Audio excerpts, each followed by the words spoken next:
alaikum and welcome to Titli's Busy Kitchen with me, Titli Naan. Now, no nonsense, naan. For the naan dough, I've sieved 2½ cups of flour, a teaspoon of salt and half a teaspoon of baking soda into a bowl, and I'll just mix them together with my hand. Now here I've got half a cup or 125 ml of water with a teaspoon of yeast and a teaspoon of sugar, and I'll just add this into the middle. I've also got 1/4 cup or 60 ml of plain yoghurt, 2 tablespoons of ghee, and some people add an egg. I'm going to add an egg into mine. This is purely optional.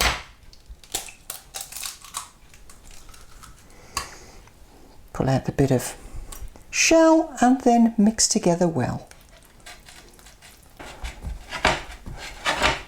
That's lovely. The dough has all come away from the side of the bowl. So now I'm going to knead this on a floured surface. And I'll knead this dough for about 3 or 4 minutes. After a few minutes, you should end up with a lovely dough which is really springy. Now I'm going to pop this into a bowl. I've brushed the inside of the bowl with melted ghee, pop in the dough and then brush the surface with some more melted ghee.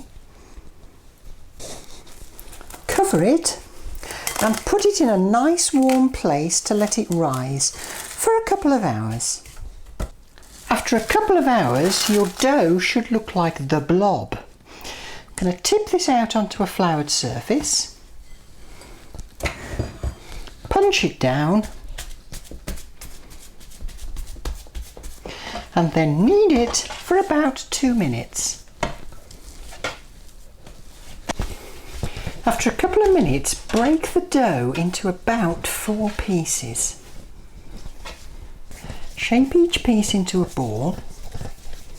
Put the balls onto a plate brushed with melted ghee. Brush the balls with melted ghee. Then cover and leave to rest for half an hour. After about half an hour they've puffed up a bit more, so take one of the balls of dough, place the dough on a lightly floured surface, then push it to the shape you want with your fingers. Don't use a rolling pin for this. Brush with melted ghee, sprinkle on some nigella seeds, then put the dough onto a really hot tava.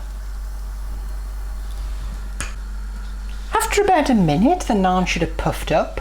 Transfer it to an extremely hot baking tray, then put it under an extremely hot grill.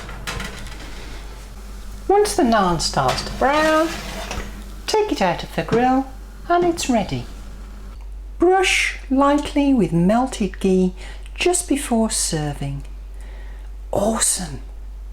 Now that I've nucleated new naan knowledge in your neurons, you can go and make your own.